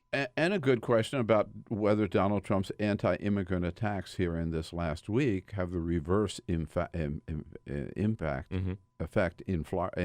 Texas. Yeah, or their community to get the Latinos out to vote. So he may end up doing his cause a lot more harm than good. Yeah. All right. Well, we got 5 more days. Get back to work, Igor. Thanks so much for coming in at HuffPost, HuffPost.com, and taking a look at particularly growing incidences of anti-Semitism under the last 2 years of Donald Trump with Jack Jenkins from the Religion News Service. That's next here on The Bill Press Show, Thursday, November 1. Follow us on Twitter at BP Show. This is The Bill Press Show.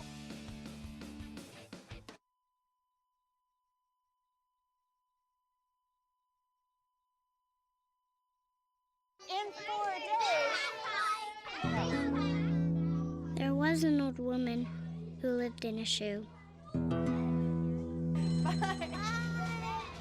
She had so many children. She didn't know what to do.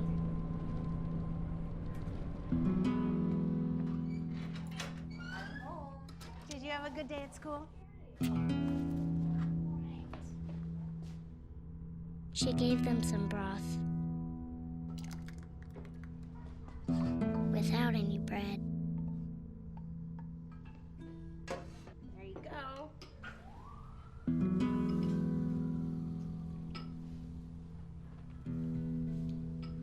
And kissed them all soundly. Night night. Good night. And put them to bed. Hunger is a story we can end.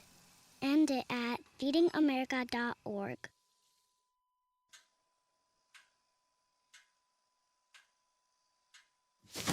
Awkward. Do I look familiar? I should. You might remember me from here. Here.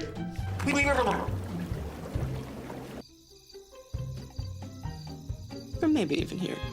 But an awkward silence can be a great thing. It can actually be a perfect moment to reach out to a friend and ask if they're okay if they seem down. It doesn't matter how you say it. You all right? Everything's okay? All G. You all right, girl? You cool? You bug and dog. Just show you're there for them.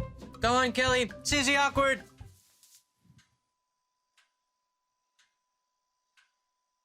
Hey, you haven't really been yourself lately. Are you okay? Find out how you can help a friend with their mental health at seizetheawkward.org. Do you want to retire like a champ?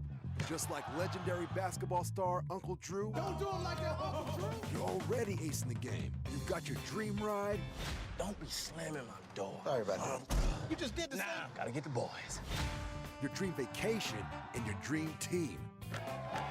And now you can make your retirement just as legendary. I get buckets. Get the tips you need to get on track at aceyourretirement.org. It's a big responsibility. Oh, it's huge. I know, it's huge. And the salary. Oh my god, yes. I Right? mean, like, I was about to move in with my parents, and right before, so this saved me. I really believe in you, you know? Thank you. It's nice to hear that from someone. These are cool. Did you, what did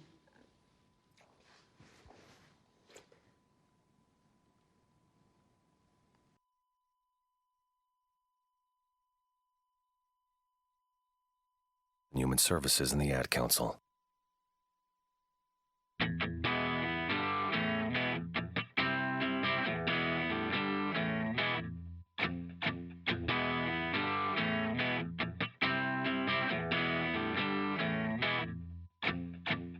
This is the Bill Press Show.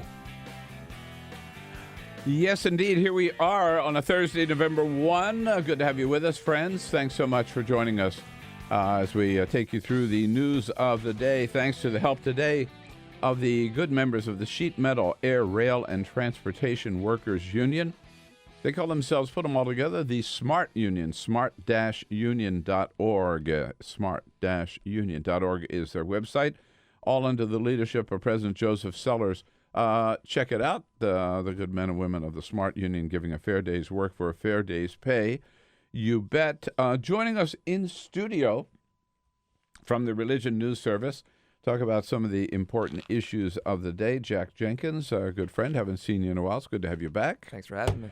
The lead story, upper left-hand corner, front page, above the fold of the New York Times today. Soros bashers go from the fringe to the mainstream. Right. Pretty disturbing in wake of what happened at the massacre at the synagogue on Saturday, that Donald Trump and others have been painting George Soros as the mad, prominent Jew who has been paying for terrorists and criminals to invade the southern border. Yeah, that's been the claim. Yeah. I mean, but we've seen this wave of if not outright anti-Semitic attacks, veiled, certainly. Even Kevin McCarthy, the number 2 man in the Republican House leadership, who put out a tweet which he dropped soon after with all the criticism he got, saying, we can't let Michael Bloomberg and Tom Steyer and George Soros buy this election. Wow. Jews, money, buy election. Right. It's an old trope. Yeah, it's been anti-Semitism has always been a constant in the United States. It is unfortunately a part of of our culture that has had difficulty going away. Hate crimes, in particular, often disproportionately impact Jews, and that was before the rise of the recent spike, which happened to coincide with the rise of Donald Trump. And actually, after Donald Trump's election, they spiked even more. Last year, we saw another increase in hate crimes perpetrated against Jews, as well as just hate speech against Jews. And I think that's kind of one of the interesting things about what's happening now, is it's not just the crimes, which is bad enough on its own.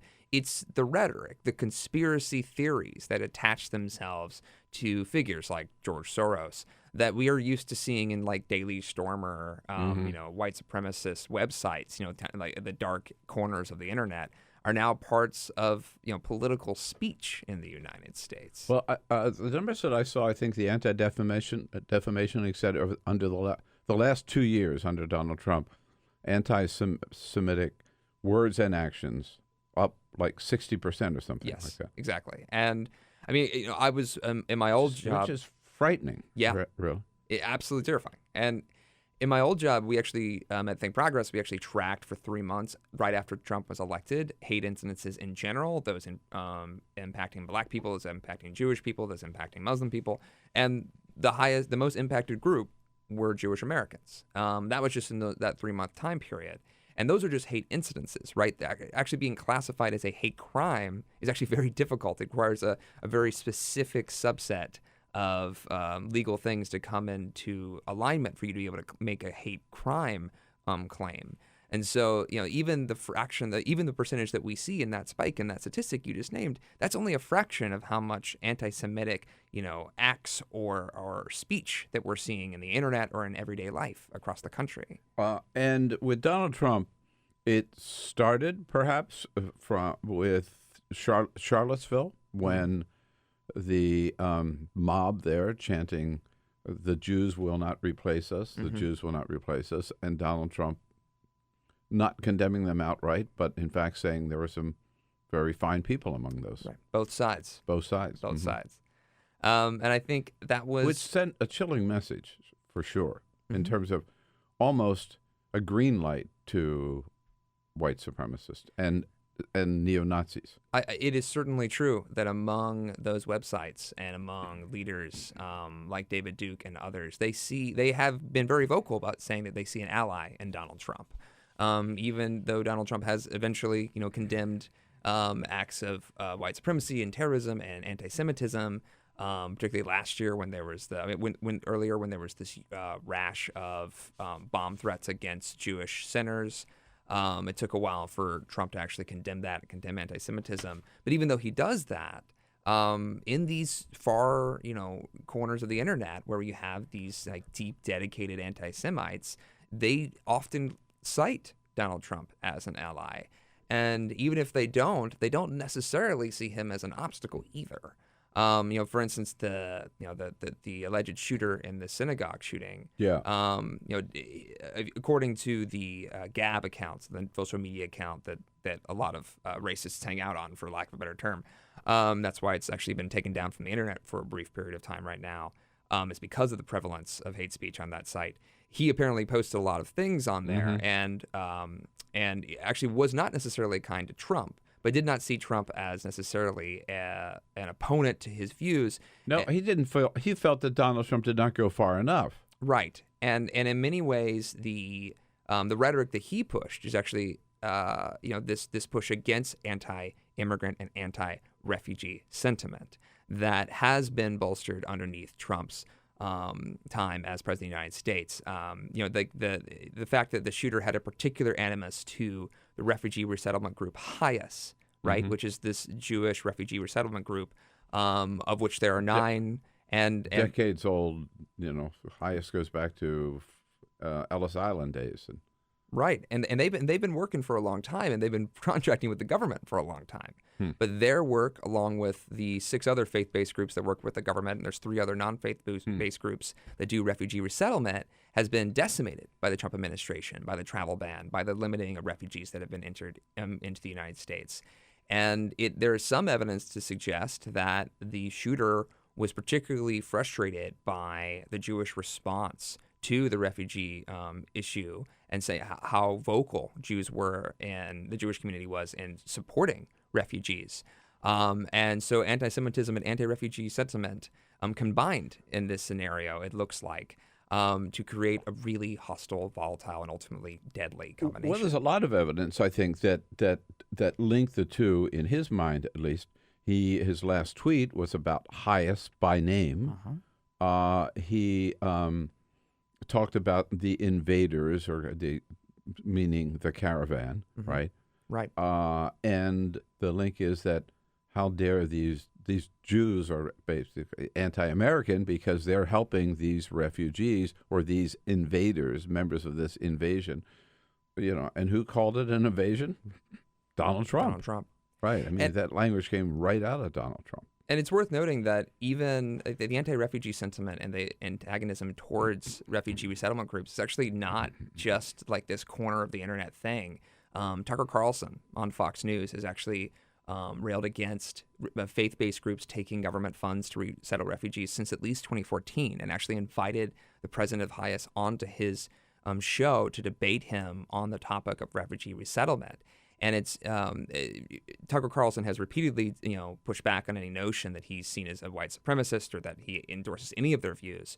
But the truth is, white supremacists like David Duke and Richard Spencer and the website The Daily Stormer have vocally said that they see someone like Tucker Carlson as an ally, as someone that can further these kinds of views that again are marrying anti-Semitism, which Tucker Carlson hasn't necessarily put on his show, and anti-refugee settlement and antagonism towards refugee resettlement groups, which Tucker Carlson arguably has lifted up at some level. This is exactly what we were just talking about, the Andrew Gillum clip. Now, I'm not calling Mr. DeSantis a racist. I'm simply saying the racists believe he's a racist. The white nationalists think that he's a white nationalist. Yeah. Right. And the neo-Nazis think he's a neo-Nazi. Yeah. Right. Or at least he likes us, right? Yeah. Or he won't condemn us, or he, gives us a wink, or kind of whatever. Right. Tolerates us. Yeah. And that's as bad as doing it outright, almost. Right? Yes. Yeah. Absolutely.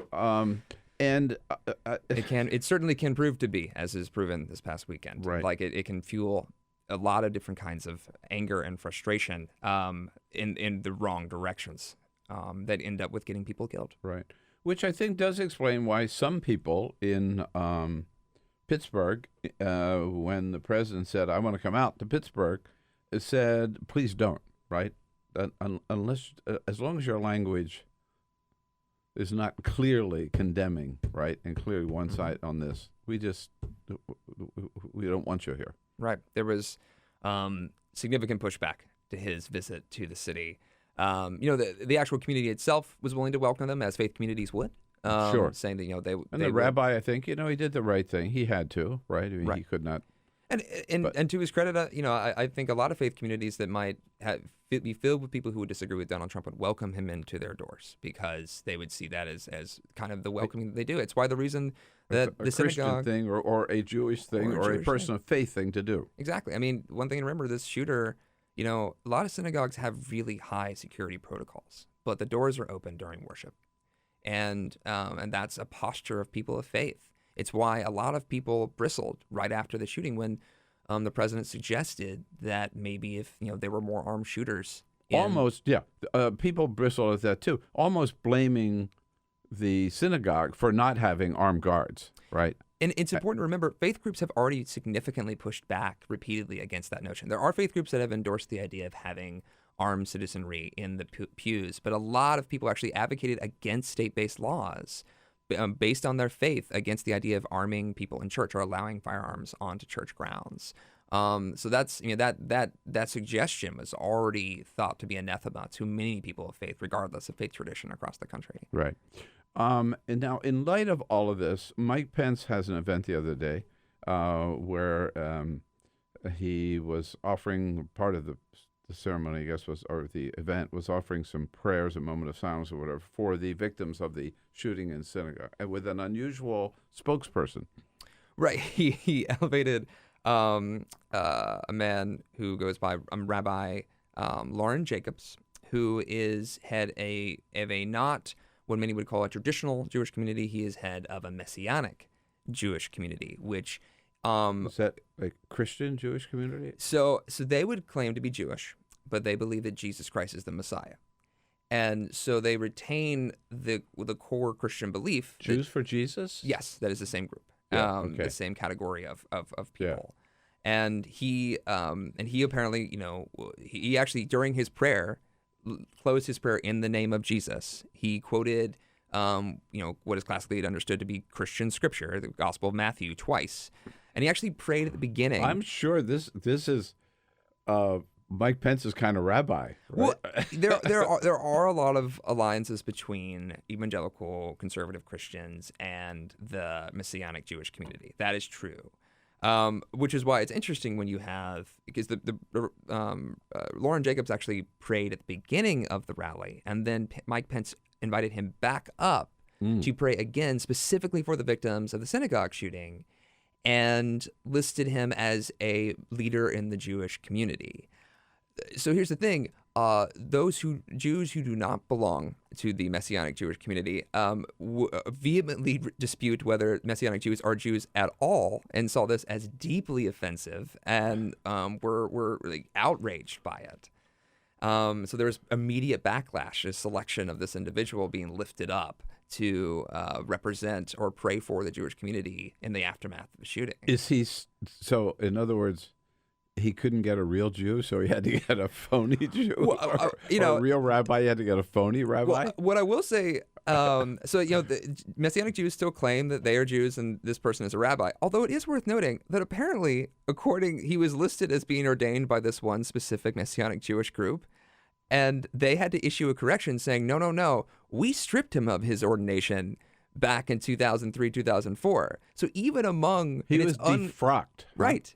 It was even unclear if he has any ordination status, even within the community that he claims. So we're not really sure if, even under the umbrella of groups that he belongs to, if he's considered a rabbi.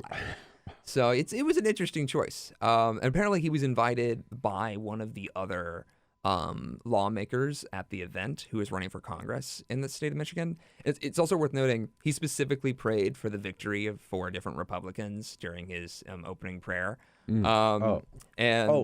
Really? Yes. At the same event. At the same event. And one of the ones he prayed for was the woman who invited him, who is a conservative Jew. She attends a conservative synagogue, and she issued a statement defending her decision, saying that this needs to be part of religious unity. But the rabbinical groups that I spoke with when I reported on this, particularly the rabbinical societies for Reconstructionist Judaism, and others said, 1, we don't consider this person to be Jewish. 2, we don't consider them to be a rabbi. And 3, even granting all those things, they simply did not represent the kind of Judaism that was preached at the synagogue that was attacked. And it felt like their position is that they felt like it sowed more division than it did unity in that moment. It's echoes of the rabbi who was invited to Jerusalem to speak at the opening of the new Jewish embassy in Jerusalem. Right. I'm sorry, American embassy in Jerusalem. And I forget the details now, but it was also someone who's really not recognized by the mainstream American Jewish community. Yeah, correct? Well, this is what's interesting about this pattern is that what you see here is among American Jews, there is when they are polled, there is a lot of antipathy towards Trump and towards a lot of Trump supporters and a lot of the rhetoric that comes out of that. And there are, they pointed out that when Mike Pence elevated this individual in Michigan, there were at least 60, if not hundreds, of other rabbis in the area that could have been chosen to deliver a prayer. Yeah, and would have. Exactly, and maybe if they wouldn't have given a prayer where they specifically prayed for the victory of 4 different Republicans, but they would have absolutely. I think there's a strong belief that they would have absolutely prayed for the victims of the synagogue shooting. Sure, and prayed for the leaders of the country in general, and there does seem to be this pattern of selecting faith leaders who represent a certain line of thinking, or in some cases, what some people argue is a literal party line.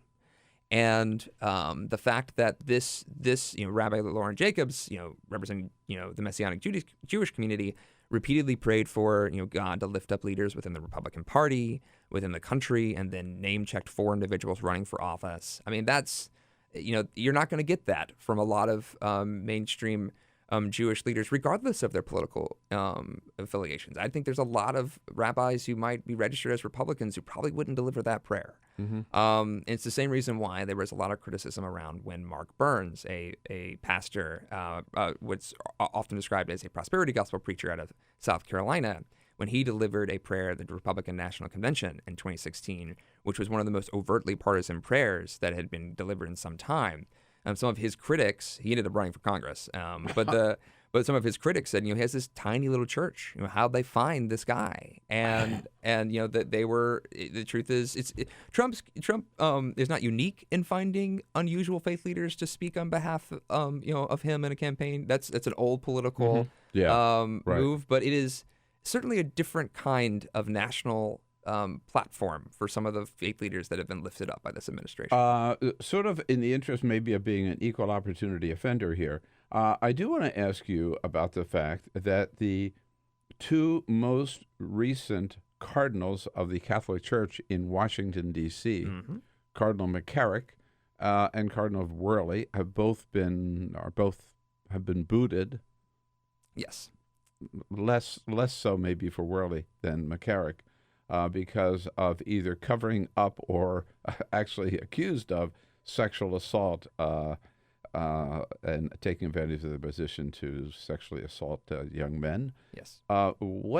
Where does that leave the American? And we know what's happening in Pennsylvania and the Department of Justice now has intervened in that case. Within 7 out of 8 dioceses in Pennsylvania. Other states are looking into it. What's the status of the American Catholic Church with all of this going on? I mean, it is a contentious and difficult time for a lot of American Catholics. I mean, now you have anywhere, depending on how you count it, from 12 to 14 or even 15 states that are conducting investigations around that number into dioceses in their region. Or in their state purview in some degree. Like you said, there's a federal investigation in Pennsylvania as well as into at least one diocese in the state of New York. And all of this, what I think is important to remember is that, the big Pennsylvania report that was released earlier this year that kind of started all this, kind of restarted the conversation around the Catholic sex abuse crisis.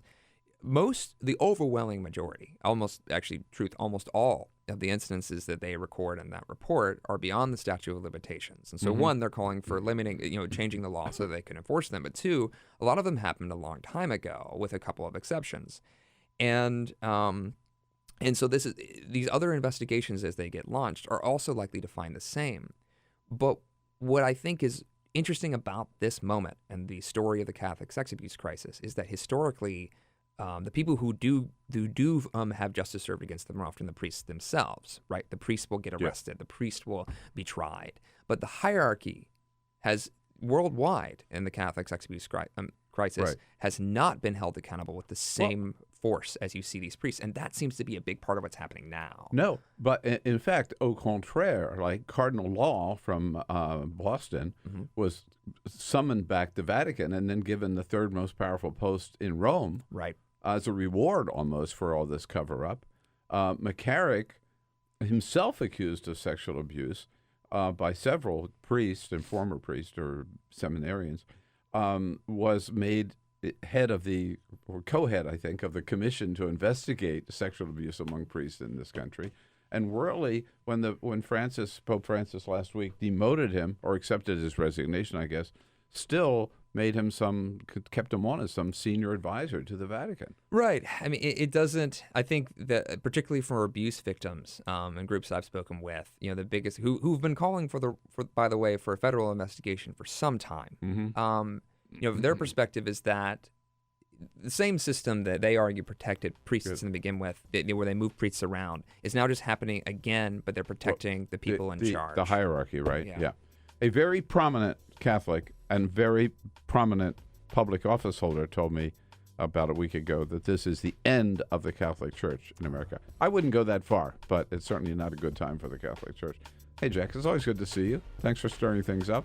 You can follow Jack at Religion News, religionnews.com. Have a great Thursday, folks. Chris Liu in tomorrow. Is the See you then. Bill Press Show.